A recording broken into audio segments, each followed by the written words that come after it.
Christmas in Canada, that is the topic of tonight's Byline. It seems to me that there's a bit of a lull in the war on Christmas this year, and that's a good thing.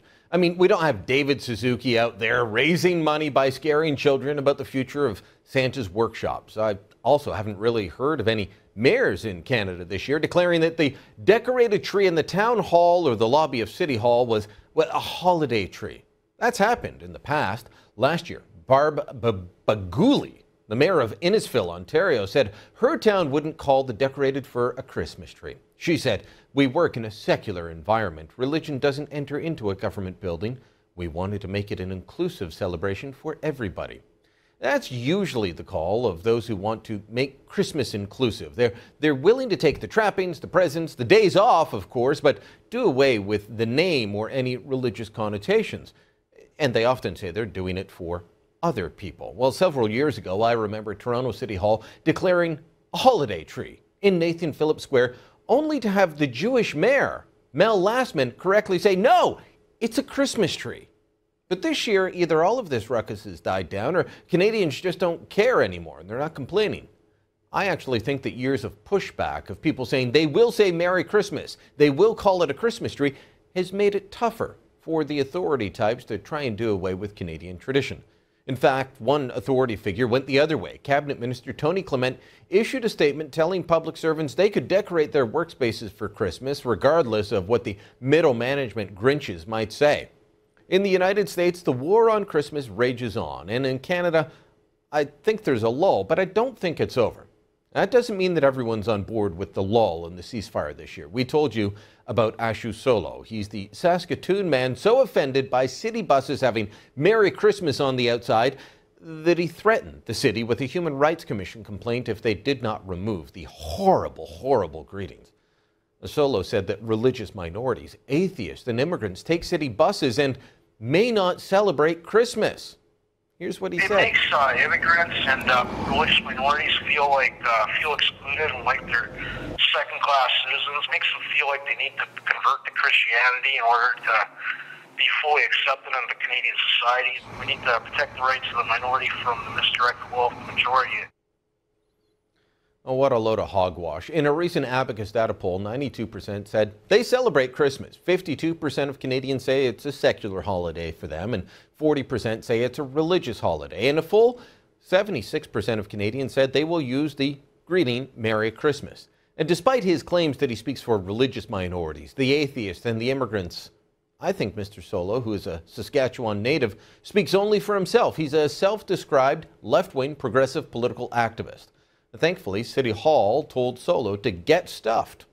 It's regular operations. Merry Christmas will stay on the buses. I don't think you will see that change in any years to come. Simply having Merry Christmas on the bus does not restrict us from recognizing other holiday celebrations and other faith-based celebrations.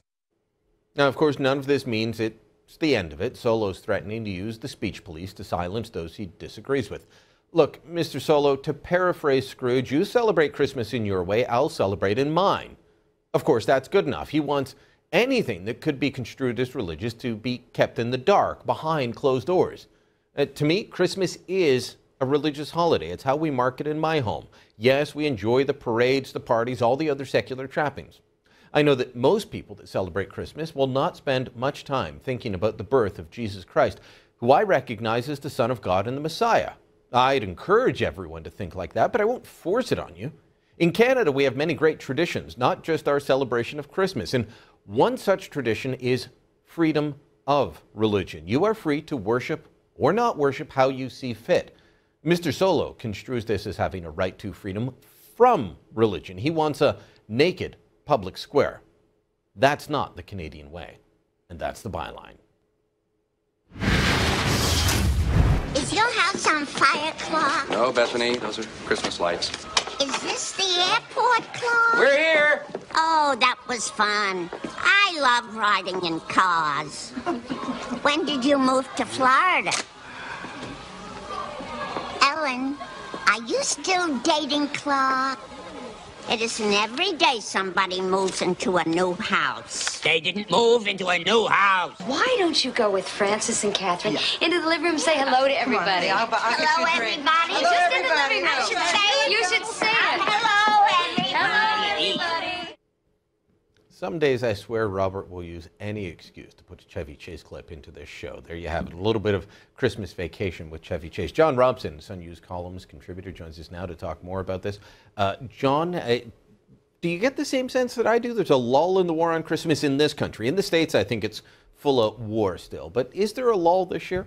It seems to me that there is, and I think one reason why is that the politically correct discovered this was the wrong place to push.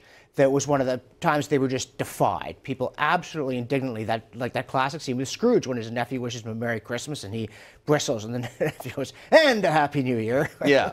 See how you like it. So I think that they've simply realized they continue to erode everything about Canada and embarrass people into not standing up for what they believe in by other routes. And for now, leave this one alone. They'll be back. I want to ask you about the idea that Mr. Solo puts out there, that this is oppressive, this is just having Merry Christmas on the outside of buses, that this is oppressive, this is trying to force people to convert to Christianity, to become first-class citizens, and that there is a freedom from religion in this country. Well, I don't know that anybody has yet been burned at the stake for getting on a bus in Saskatchewan without a cross. Maybe it will happen, but I think not yet. The problem is that he's being too half-hearted. Why is December 25th a holiday? Because it's Christmas.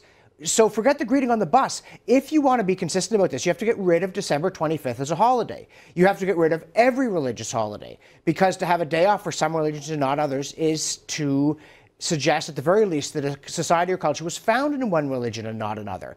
And then you have to say, why do we have any days off? Why do we have a Sabbath? We've got to get rid of the weekend. The weekend is a religious institution. So where do you stop? Maybe we'll go to the French Revolution thing. We'll have a 10-day week with 1 day off. But then we're worshiping the goddess of reason. That's not freedom from religion. You know, one of my favorite lines from someone who was an atheist, who said that to call atheism a religion is like calling not collecting stamps a hobby, which is a very clever line, but he's wrong. You've got to believe something.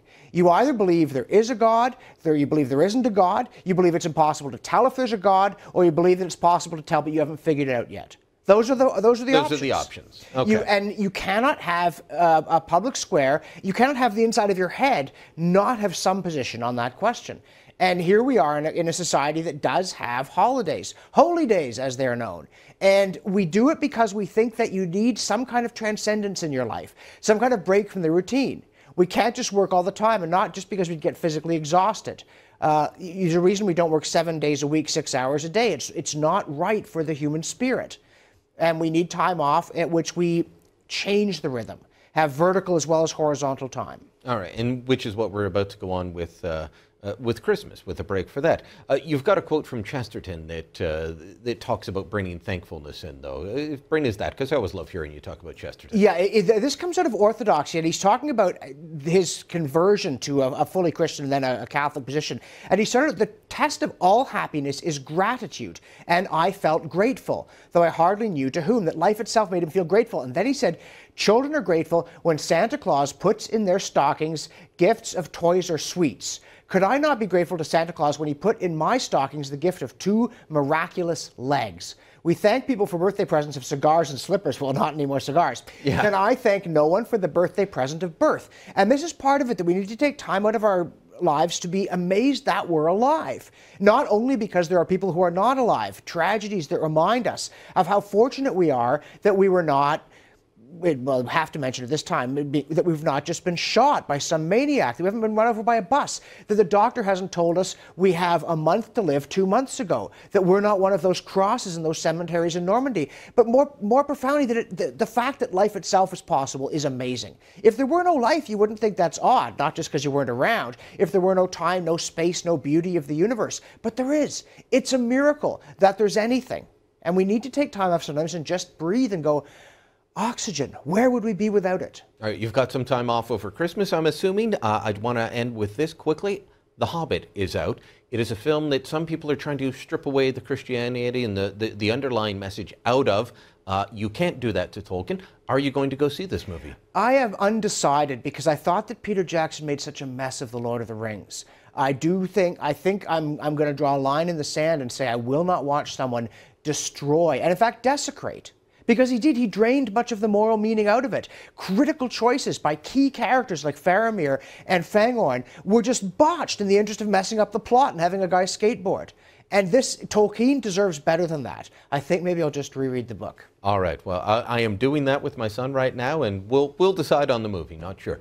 Email me your thoughts, byline@sunmedia.ca. More to come.